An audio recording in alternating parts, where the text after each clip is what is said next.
The question, have you heard of pumassi? There's a good chance you haven't heard of it, as it's something not many Koreans are familiar with either. It's an old idea about resource sharing in small communities that's faded with the demands of the modern world. But according to our Kwon Soa, there are efforts to revive this spirit and share it with the world. A group of high-level delegates from Korea, Canada, Australia, and New Zealand came together at the National Assembly for a forum on mutual cooperation.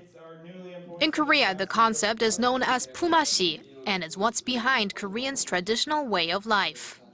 Village residents would get together, pool their resources, and help one another when they could. These communal actions are much like those in other countries around the world, including Canada. Barry Devlin, a Canadian parliamentarian, says the parallel concept in North America is a barn raising, which for many evokes the idea of a community coming together to help one of its members.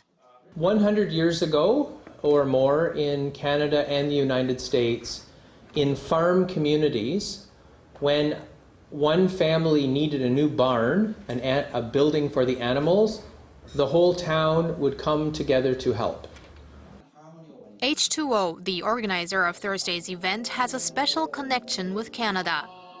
Group members traveled to the country last year to thank Canadian veterans for their service in the Korean War. Through the Thank You from Korea project, the group seeks to give back to the 21 United Nations members that fought alongside Korean soldiers in the war. The Canadian veterans said they were deeply touched by the meaningful act. The pumassi spirit has been at the center of these projects and will contribute to creating further bonds. We'd like to develop this movement to other countries in the world. It's to keep the sustainability of the world village and to keep the world village as a peace village.